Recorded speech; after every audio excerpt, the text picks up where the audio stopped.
have to do something.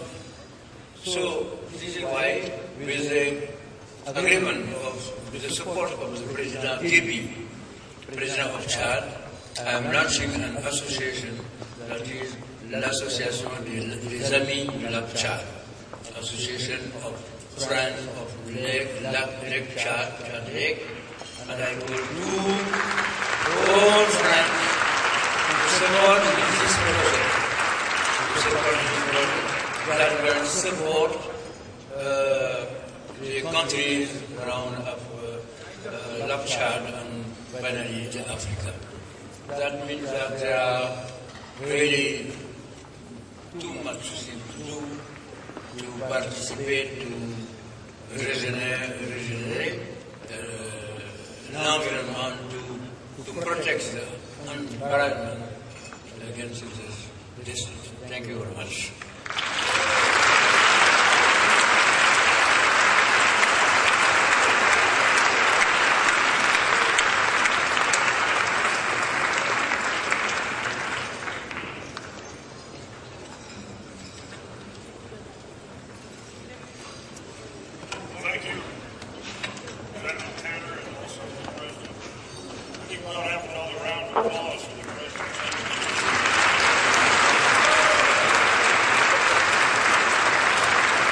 The kind of initiative we all need to have, where we're going to go to corridors in many parts of the world with vegetation, but this is a first step in the restoration process, healing process.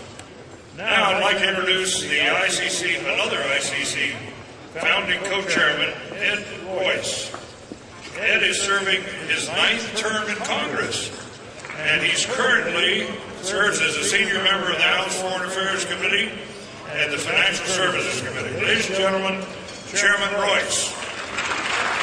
Thank you. Get out of your way here. Thank you. Marie and I are delighted to be here tonight. When John Tanner and I originally formed the Conservation Caucus, the concept was that we would be able to protect the Congo Basin Foreign Partnership and some of our other initiatives. But I have to commend the ICCF today. I have to say for those NGOs, those conservation groups that have come together to form this Conservation Council of Nations, the thought that now we're going to have parliamentarians in 21 different nations, for a start, working on these same goals and working in tandem with these NGOs and building support from within these countries. It is a huge step. And so our hats are off to you and to David Barron. But I don't think there are many conservation partnerships that are more important to the United States than the partnership that we share with our neighbor, Mexico. And we are honored tonight to welcome Mexico's Secretary of the Environment and Natural Resources, Juan Elvira. Secretary Elvira has a distinguished history, as many of you know, in leadership in conservation in Mexico. He served as chairman of a regional national park trust. He was director general of the Renewable Natural Resources. He was undersecretary for environmental promotion and regulations in Mexico, and he's working very closely with the U.S. Department of the Interior to develop a model for cooperation between the U.S. and Mexico for the conservation of shared ecosystems and to find solutions to these conservation challenges we face. Ladies and gentlemen, Secretary Juan Elvira.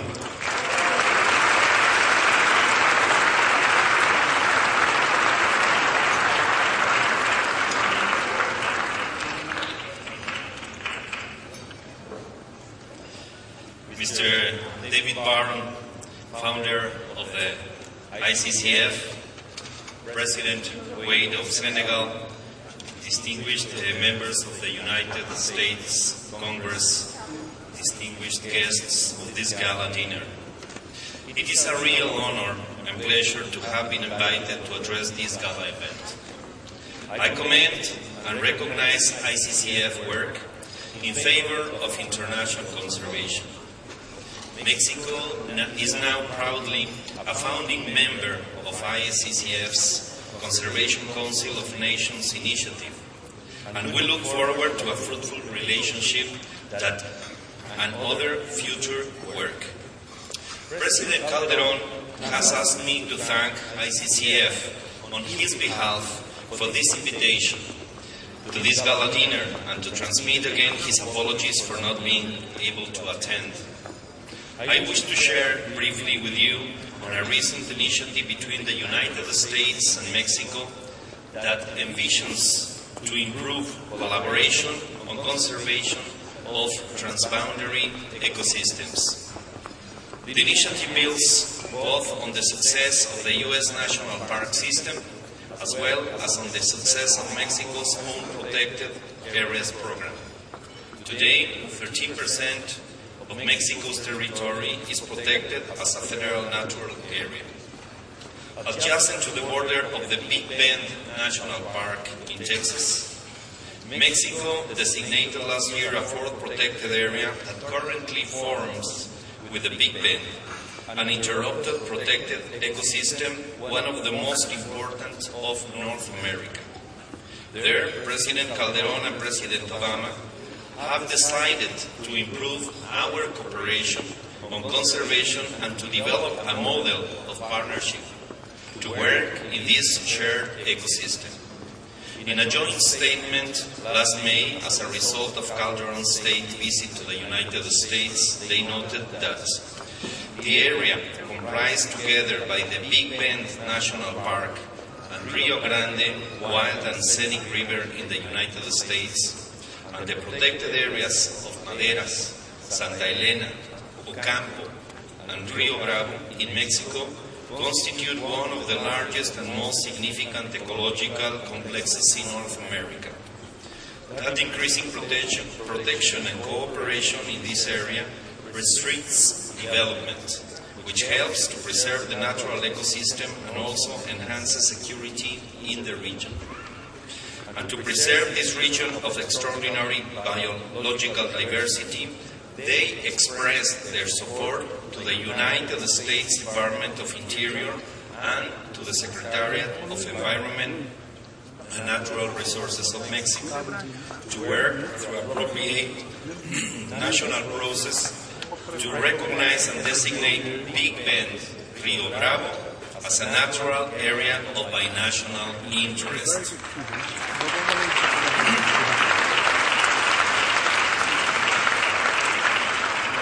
Increased transboundary cooperation between Mexico and the United States can meet important needs and goals such as conservation management planning, enhanced security through communications and capacity building, invasive species control, pollution control, enhanced environmental education and visitors' experiences, more valuable research and monitoring, and where appropriate, promoting development-free and roadless areas. I wish to thank Secretary Salazar for his strong leadership in supporting conservation efforts between Mexico and the United States, and many NGOs for their support as well. This can serve to model internationally what countries at diverse stage of economic development can achieve through their commitment to the environment and regional security when we transcend borders. Thanks so much.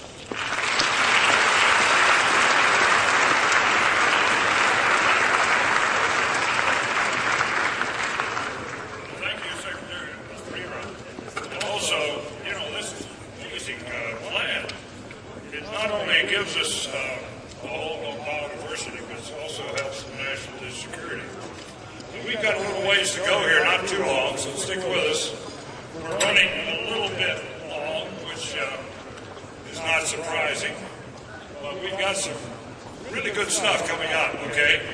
I now want to introduce Senator Brombacher. We're going to get out of here before, I know this is a weekday night. By the way, I have to get a new knee, but this also works as a hook pretty well to get people off the stage. So if necessary, we're going to do that. But we got some exciting people coming up. I would like to introduce the next gentleman that's going to do some important introductions. Is Senator Sam Brownback. Okay, he was elected to the U.S. Senate in 1996. I won't go into this whole thing about him, but boy, he's got some background. He's the Committee on Energy and Natural Resources, ranking member Appropriations Subcommittee, we got to know in Agriculture, and ranking member of the Energy Natural Resources Subcommittee on Water and Power. Ladies and gentlemen, Senator Brownback.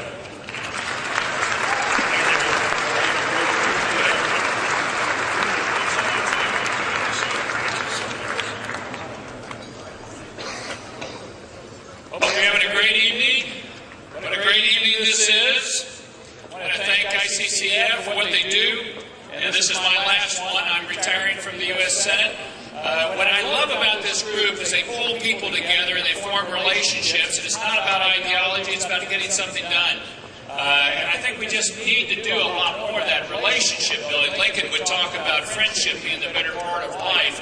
I think too often we don't establish that. We just say, well, we're too busy, and we ought to do more of that. So I'm glad you're doing that tonight in your conversations. I get to recognize the Business Award, Conservation Leadership in Business Award. ICCF is pleased to recognize Unilever for its impressive environmental commitment, putting a focus on sustainable agriculture, water, and eco-efficiency, and the reduction of environmental impact across the life cycle of its products. It's a leader in sustainable agriculture. It has been a leader in the roundtable on sustainable palm oil. And it has reduced its own water use in its manufacturing process by 65%. It's had the longest commitment to America's national parks. And I want to, and has donated over $50 million to sustain America's national parks. Over $50 million from a company to do that. Let's give them a round of applause. And as you do that, I want to call up the video that gives you a little bit of idea what Unilever has been doing for America's national parks and across the world. As a leading global consumer goods company, Unilever products touch the lives of over 2 million people every day. More than 100 years ago, our founders created some of the world's first consumer brands and a business with strong values. Today, Unilever remains committed to addressing the social, economic, and environmental challenges we face in a rapidly changing world. Our vision is deeply embedded in our business strategy and based on innovation. We work to create a better future every day. We help people feel good, look good, and get more out of life with brands and services that are good for them and good for others. We will inspire people to take small, everyday actions that can add up to a big difference for the world. We will develop new ways of doing business with the aim of doubling the size of our company while reducing our environmental impact. Half of our raw materials come from agriculture. At Unilever, we collaborate with global partners to address food security, good resource management, water scarcity, and sustainable farming. For example, we've committed to sourcing all Lipton and PG Tips tea in tea bags from Rainforest Alliance certified estates by 2015. Purchasing 100% certified sustainable palm oil by 2015. Utilizing only fair trade certified ingredients in Ben & Jerry's by 2013, where such options exist. And we're delivering on our promise to reduce the environmental impact of our manufacturing facilities, and have been doing so for more than a decade. Our foods portfolio consists of products that can make a difference in the health and nutrition of people everywhere. We're improving the nutritional quality of our products, developing new products, and expanding consumer choice.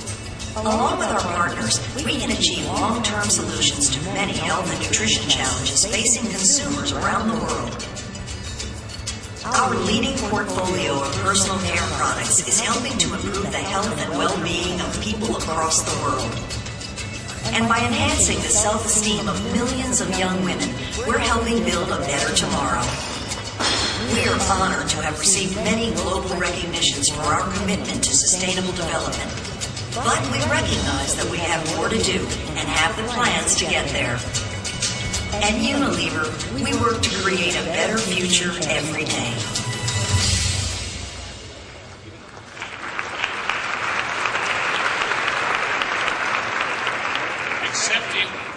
Accepting the award on behalf of Unilever is Mr. Dave Lewis, Unilever President of the Americas. Let's give him a round of applause and thanks.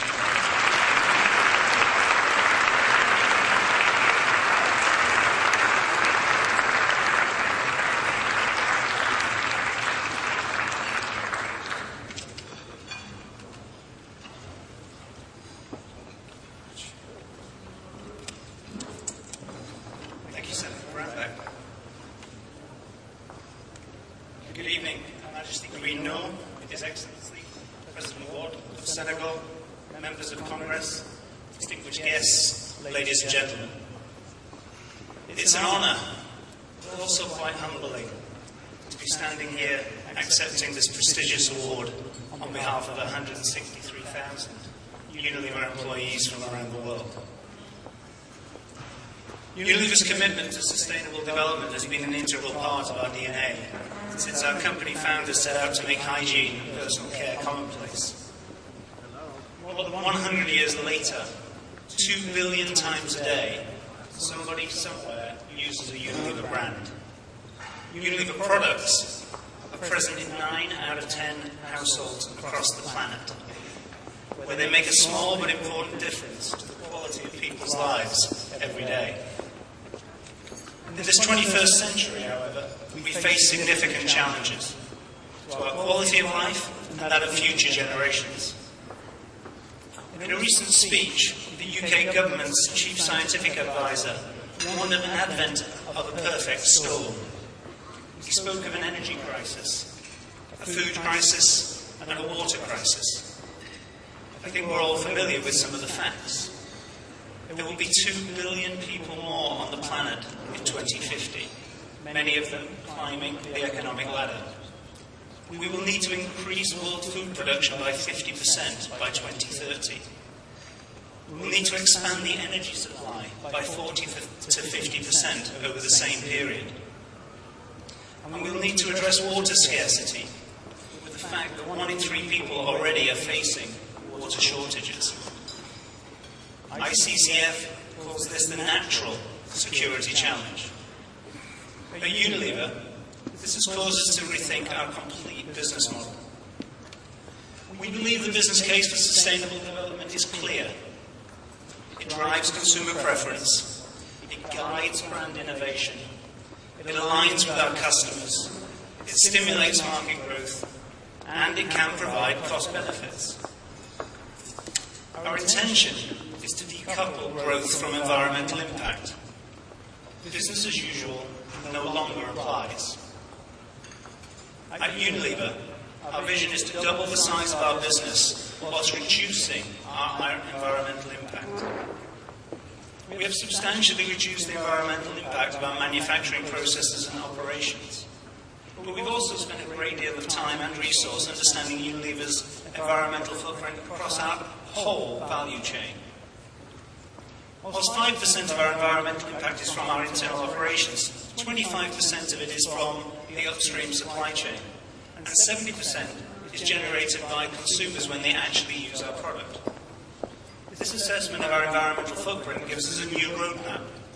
It's meant that we need to sharpen our focus on agriculture and place a bigger emphasis on helping consumers to understand our products and to use them in a more sustainable way. Since half of our raw materials come from agriculture and forestry, sustainable sourcing them is critical for us, the environment, and indeed the economic development of the D&E world. In November, we will be extending the commitments we have made on palm oil and tea to cover all of our crops. Long term, we plan to sustainably source 100% of raw materials we buy from farms and forests. We know from experience that we cannot achieve our ambitious sustainability vision alone. The award you bestowed on Unilever is a shared recognition. To get where we are today, we have worked in partnership with many international agencies, NGOs, and other stakeholders such as the United Nations, the Roundtable on Sustainable Palm Oil, Rainforest Alliance, and the US, British, and Dutch governments. To get where we intend to go, we need to continue our collaboration with these stakeholders and open new relationship doors with customers, consumers, and many others who share our passion for a sustainable planet. ICCF has been a catalyst in uniting American policymakers, businesses, NGOs, and foreign governments. We applaud your progressive work to educate leaders and decision makers on the vital link between good natural resource management and the social, economic, and environmental challenges of the day. We join you this evening in celebrating all of our tremendous efforts to ensure natural security. We look forward to our journey together to achieve our common mission, to create a better future every day for people and for the planet. Thank you so very much.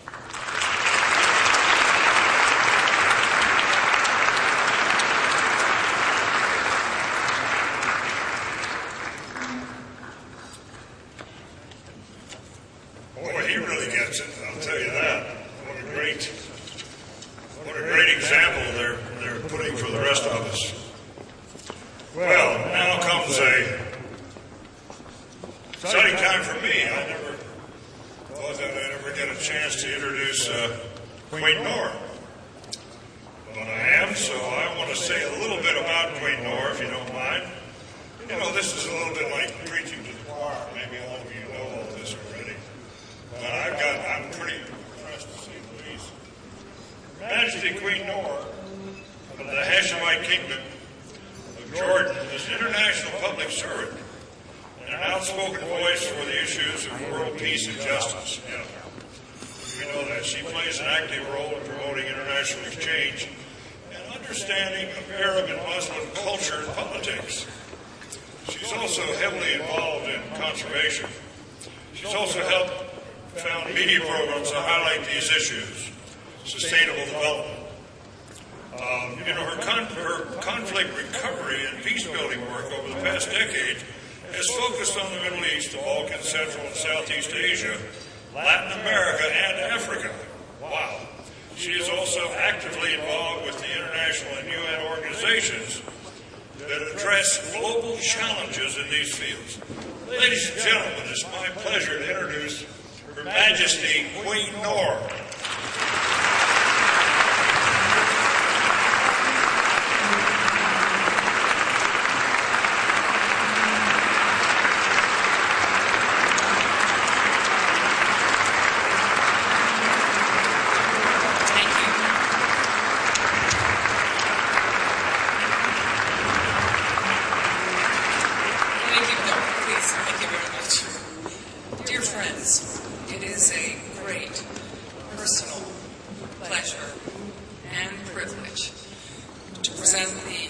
ICCF Teddy Roosevelt International Conservation Award to Mr.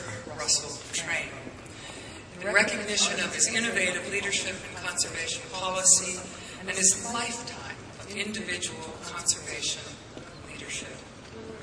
A leader in the conservation movement for more than 50 years, he is the founder and chairman emeritus of the World Wildlife Fund and served as the administrator of the Environmental Protection Agency from 1973 to 1977. His work has inspired countless people to strive to protect our planet, and I count myself among them.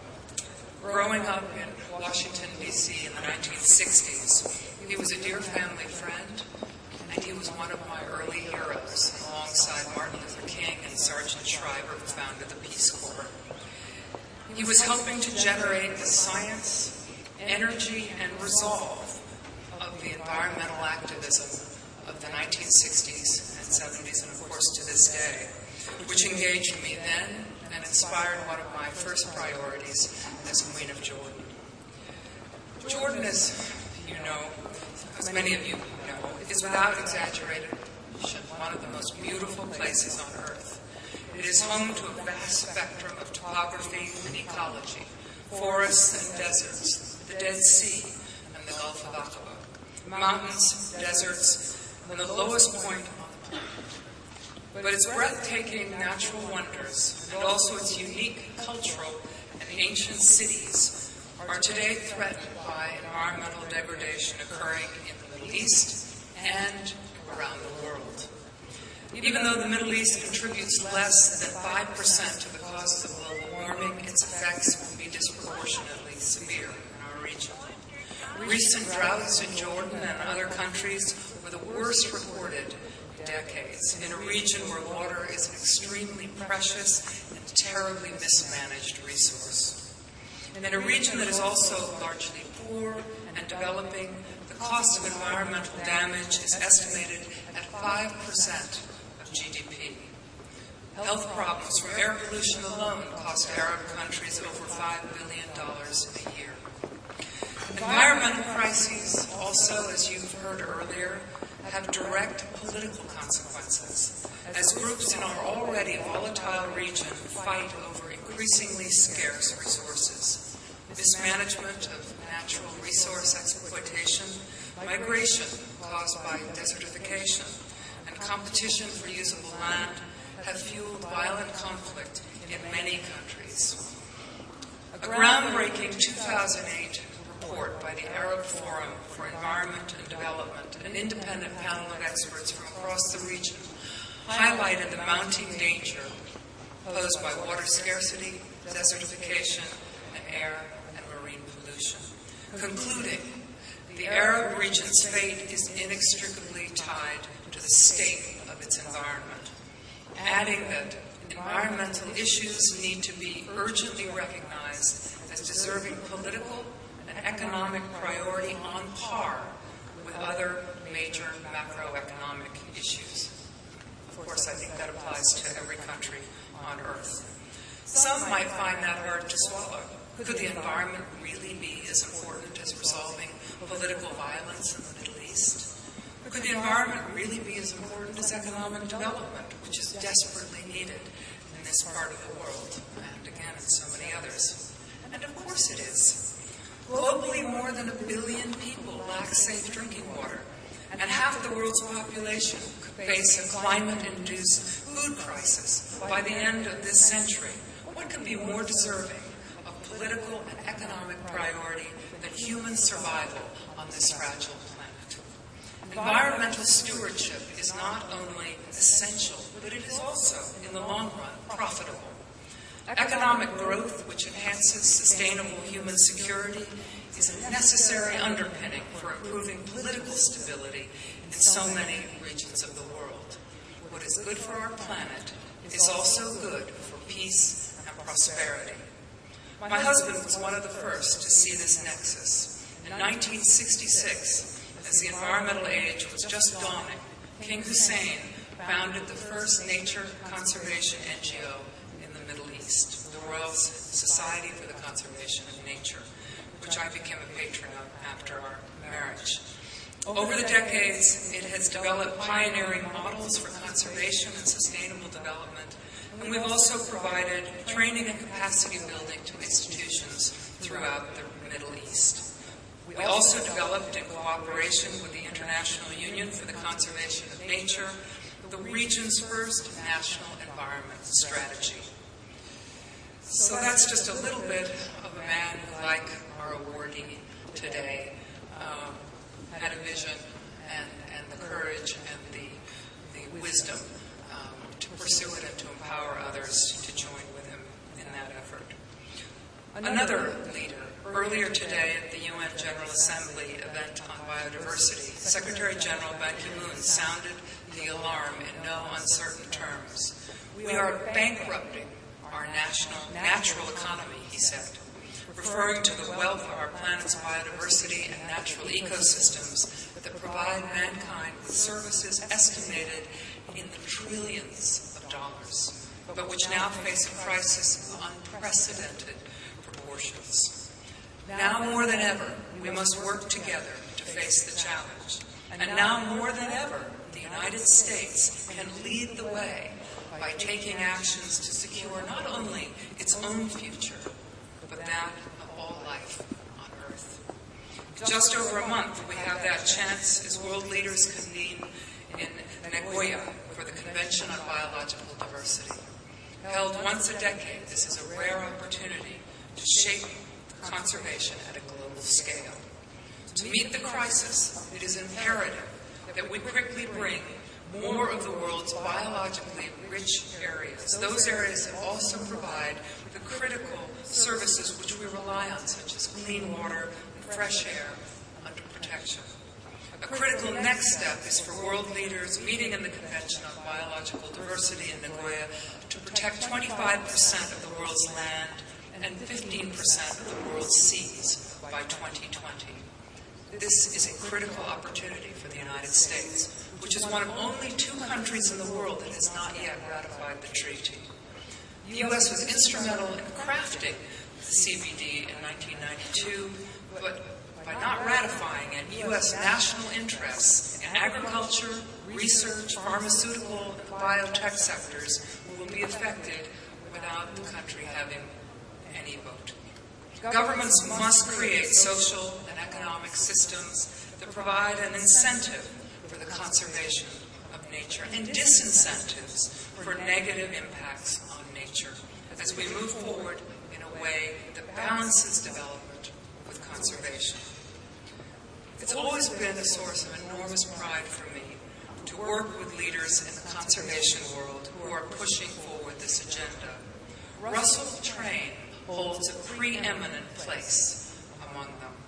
Russell oversaw the creation and implementation of much of the legislation that would become the basis for environmental policy in the United States. He played a key role in shaping the United States national environment policy in his roles as member of the National Water Commission, chairman of the Task Force on Environment for U.S. President-elect Richard Nixon, Undersecretary of U.S. Department of the Interior, Chairman of the Council on Environmental Quality, and Administrator of the U.S. Environmental Protection Agency. He is credited with bringing environmental issues to the broad attention of the American public, playing a key role in the development of the National Environment Policy Act of 1969, developing the concept for and promoting the establishment of the UNESCO World Heritage Program, and leading the U.S. delegation to the Convention on International Trade in Endangered Species of Wild Flora and Fauna.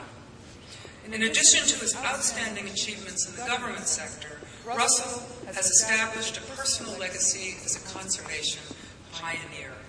He founded the World Wildlife Leadership Foundation and the African Wildlife Foundation, and helped to establish the College of African Wildlife Management in Tanzania. He has served as chairman of the board of directors of the World Wildlife Fund and the Conservation Foundation. In 1991, he received the Presidential Medal of Freedom in recognition of his work in conservation. He is also the recipient of the Heinz Award Chairman's Medal for his achievements as a tireless advocate for the cause of the environment. The architect of an environmental agenda without parallel history in its scope, and a truly outstanding example of how a single life can make a difference in the world. Please join me in honoring Mr. Russell Train.